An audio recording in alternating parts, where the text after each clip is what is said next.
1, 2, 3, 4 in a row for the Bears. We've got all the reaction from the Bears. Massive win against the West Wales Raiders. This is the world's greatest podcast about the Coventry Bears. This is Bare Necessities.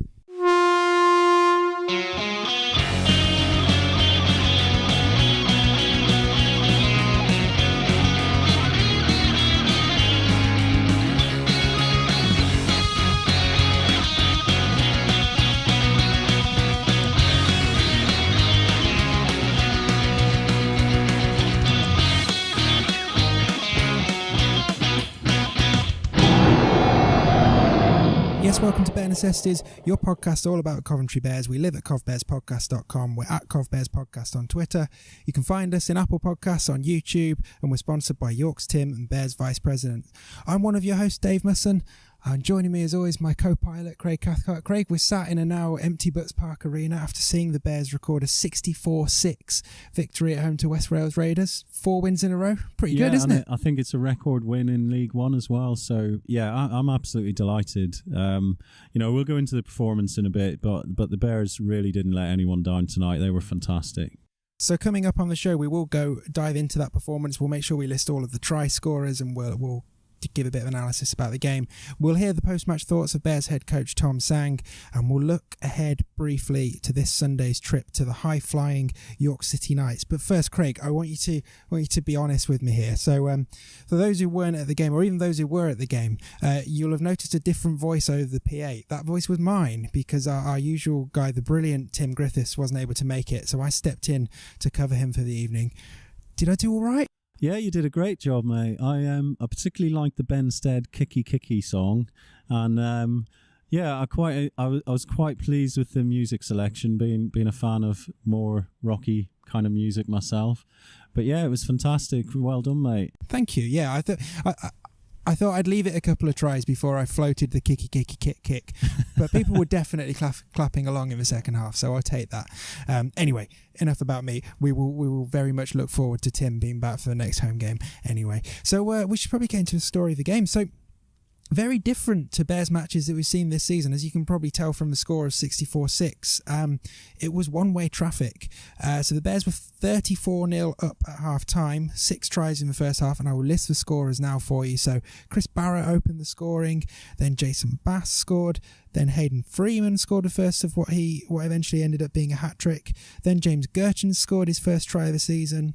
Hayden Freeman scored his second try after that, and then Cam Pearce-Paul, who also ended up with a hat-trick, he rounded off the scoring before half-time, as I say, to take it to 34-0.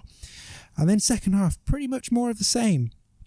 Benstead scored a try, Kieran Sherratt scored a try, and then West Wales did hit back with a length of the field score of their own, but the Bears hit back pretty soon after that. Harry Chapman scoring in the corner, then back-to-back tries from Cam Pearce-Paul to complete his hat-trick before Hayden Freeman rounded off the scoring, completing his own hat-trick. As I say, final score of Bears 64, West Wales Raiders 6. A record score in League One, 4 wins on the row. We move above London Scholars in the league table. Lots and lots of good stuff. And this is what Bears head coach Tom Tsang had to say about it all after the game. Well, Tom, we spoke on Saturday about the importance of backing that win up, and 12 tries, a brilliant display from front to back. That certainly did that, but it felt like a real intensity about the Bears' performance tonight. Was that something you set the boys going into the game? Yeah, definitely. The funny games these because you can't stop the players from looking at the results each week and looking at the table, and obviously they knew that, and we all knew that West Wales have been doing it tough this year, so we were massive favourites, and we're not used to that tag. And it was the same against Hemel, where we were favourites going into the game, and I don't think we handled it very well against Hemel. So we had a real focus of just making sure that everything that we did was what we wanted it to be. So our processes were needed to be spot on. We didn't this week in training. We were on the train last night, but we haven't spoken about West Wales as the opposition. We haven't spoken about how many points we're going to be scoring, or what any sort of attacking targets. We've set ourselves the aim, which actually in the end we didn't make, which was to not concede any points at all. So that focuses us in on our defence. We set ourselves a target to complete at 90%, which we were just short of. We were about 85%, which is still excellent, and that was what set us the platform for the win. Really, just the desire to get through our process, get to our marks on the field where we're going to play from. Intensity when we're carrying the ball, fighting off the floor so we can find some quick play the balls. We knew that West Wales, similar to how we have been and we are at times, will give away penalties on the floor when teams play quick. So we knew that would come, and it absolutely did. And then we just played down in their end and made sure that we kept cool heads. Got a little bit scrappy in the second half, but overall really, really happy with the performance and just sort of the professionalism that the guys put out tonight.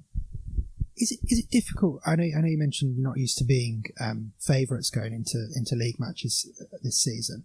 Is it difficult facing a team like West Wales that is struggling but building at the same time? It's obviously a position we've known from earlier in the season.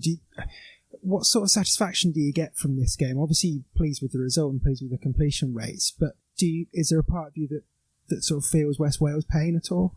Yeah, absolutely. I mean, we've maybe not to the same extent, but we've been in similar positions ourselves, and maybe not for such as an extended period of time. But we know exactly what it feels like to be on the end of a series of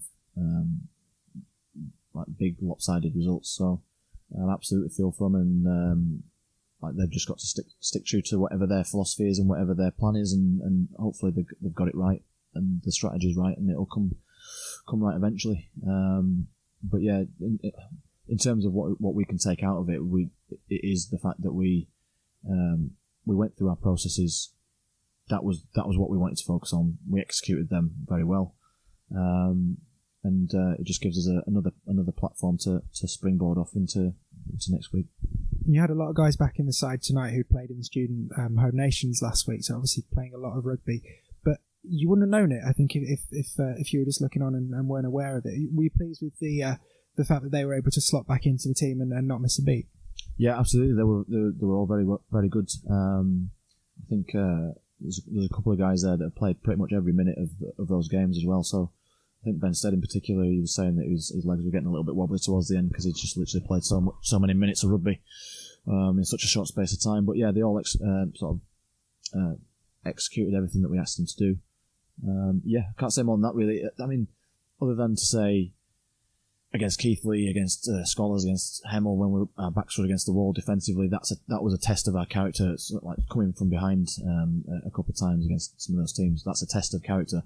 Today was equally a test of our character, but in a different way. It was a test of how professional we could be, and how we could put any sort of external prejudice on who should or shouldn't win out of the frame and out of the focus, and just concentrate on us. And I thought we came through that test really well. And this win puts us above Scholars in the table. Do you think that's a fair reflection of where the Bears are at this stage in their journey? Yeah, I think it is. Obviously, we've had a tough opening couple of 2/3 of the season, but we knew that we just needed to stick true to ourselves and keep improving and progressing. And it's amazing what a bit of confidence can do. But I think obviously, right here, right now, at this point in the season, we are a better team than Scholars. We proved it down there when we beat them. We've proved it sort of 3 weeks on the bounce, or 3 games on the bounce since. So I think it's a fair reflection, and the focus now is just trying to harness that confidence that we've got and putting it into our performances. And we've never really spoken about results or where we want to finish on a table. It's always been about performance rather than the scoreboard at the end of the game, and that will maintain and remain the same. So next week, or this weekend, against York, it's about that performance again. And if we perform how we know we can do and make it a consistent performance over 80 minutes, then we will test York, because we've already proven that we've done that down here. I think we were 2 points or 4 points behind at half time against York.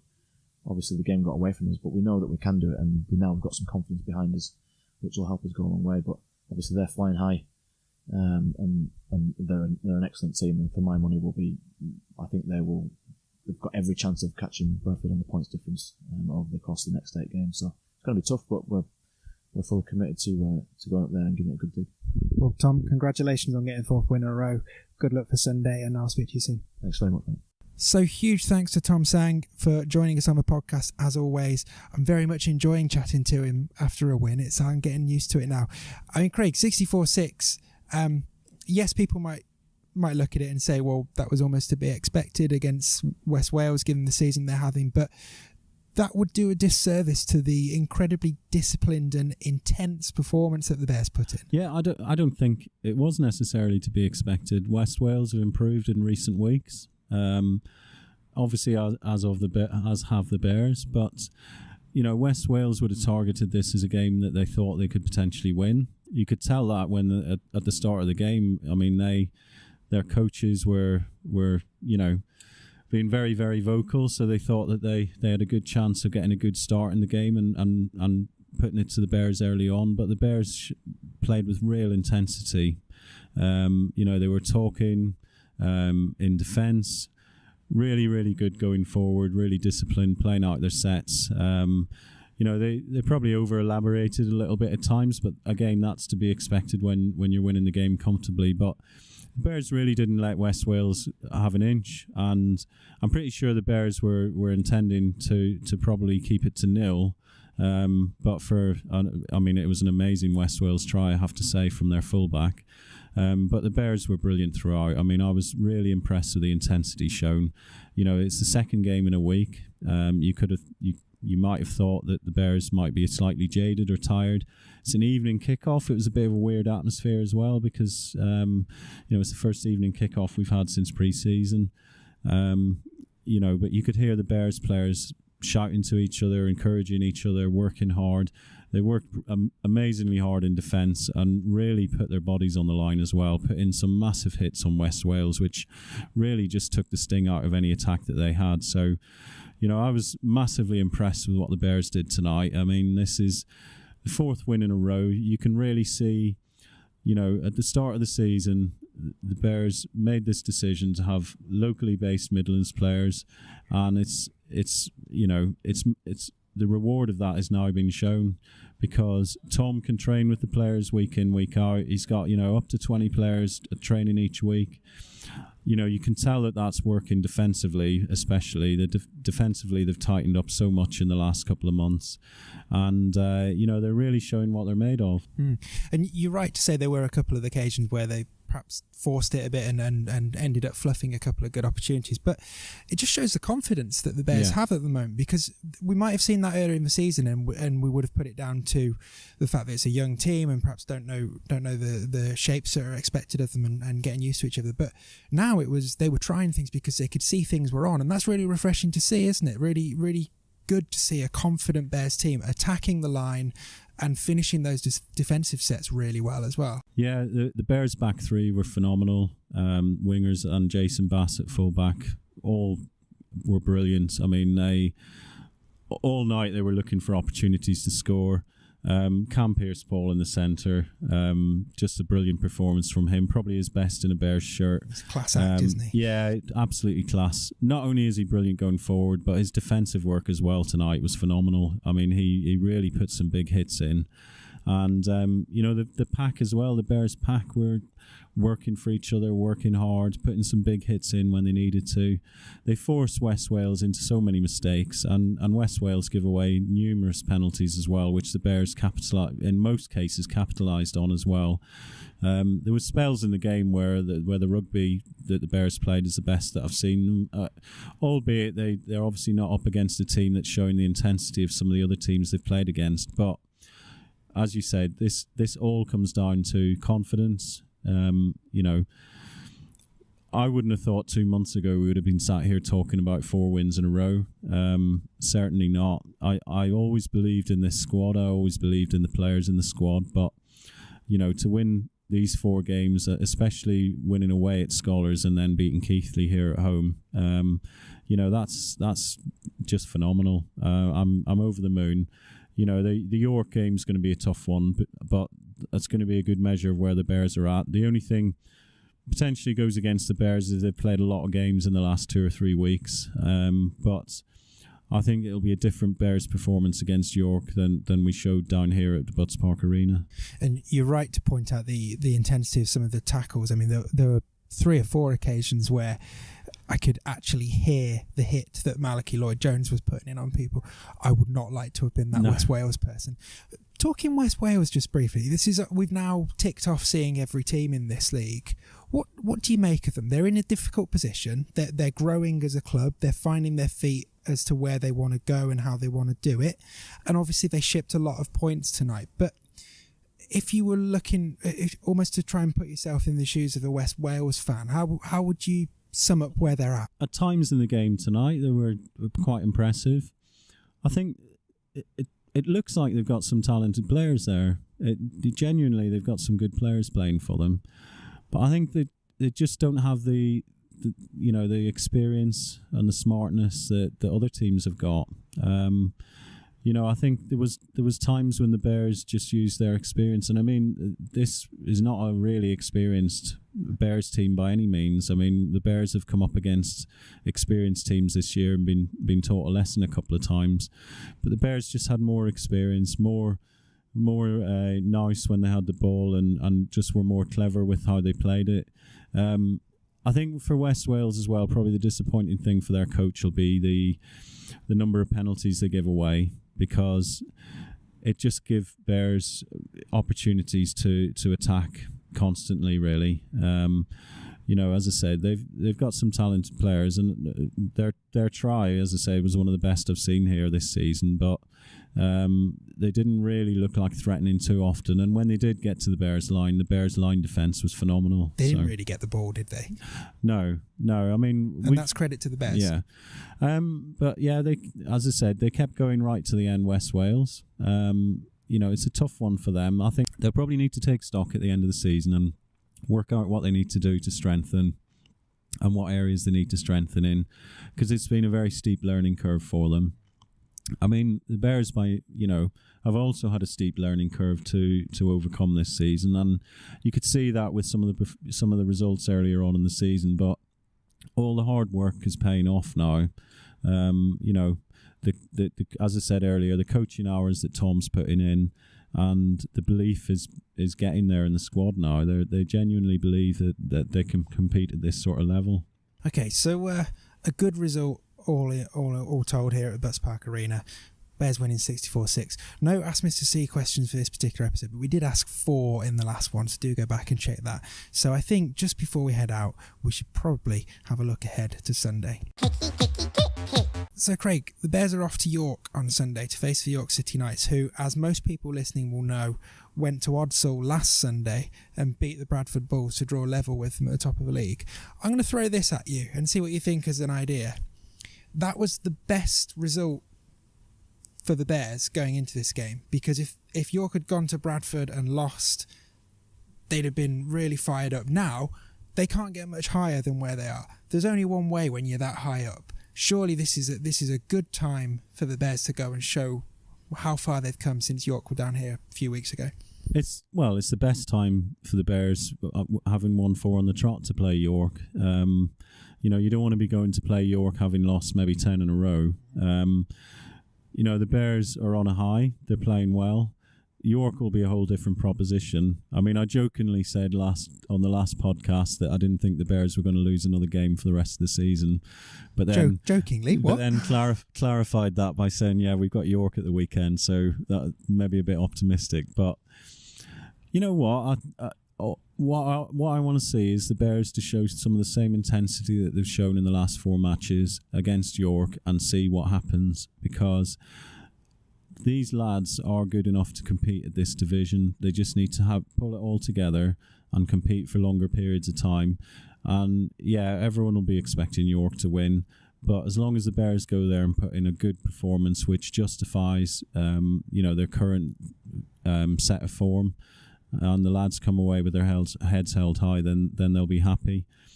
I think the Bears can compete with York for large periods of that game. And well, they showed that here earlier in the season as well. Yeah, I mean, they put in a good performance earlier on in the season against York after shipping quite a few points early on. They held their own in the second half and even scored a few tries ourselves. So it's it's going to be one of those. But the lads can be rightly proud of what they've done over the last few weeks, and hopefully that'll continue into the York game. Yep, and whatever happens, 4 in a row, locked in, done. A club record run for the it's the first time League they've One won as well. 4 in a row since being in League One.